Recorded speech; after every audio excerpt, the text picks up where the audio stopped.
switch gears a little bit, I know you've talked about Disney, it feels like, for the last couple of days, but here in Central Florida, there are some millions of dollars in tax incentives that they could get for bringing employees to Lake Nona. Is the state considering taking some of those incentives away from Disney?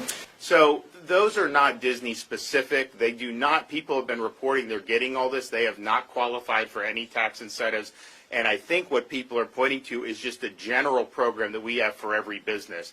Now, others have pointed out in the legislature some of the things that are really unique to Disney over many, many decades, where they have gotten essentially this one corporation put on a pedestal and treated differently, not only than other business, but even on other theme parks. And so that is something I know that they're scrutinizing, but there are no special tax breaks that are Disney specific that we would contemplate. Anything that they would ever be eligible for would be ones that any business would be eligible for. Now, the legislature can certainly reevaluate that as a whole, but my view is we should just treat everybody equally.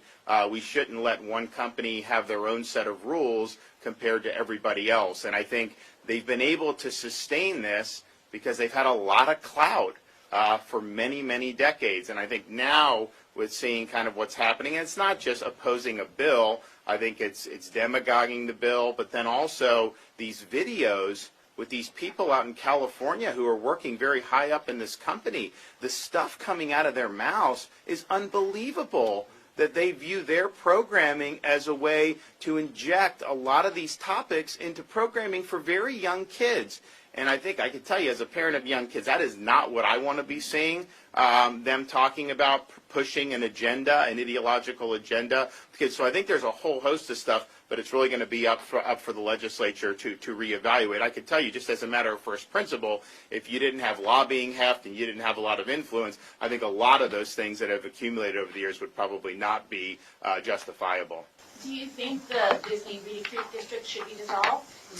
Well, I think that the legislature is going to have to look to see. I mean, I can tell you, I was shocked to see some of the stuff that's in there.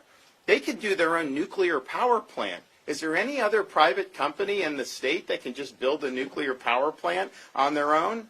They're able to do certain things that nobody else is able to do. So I think they're right to be looking at this and reevaluating it, and having an even playing field for everybody, I think is much better than to basically allow one company to be a law unto itself.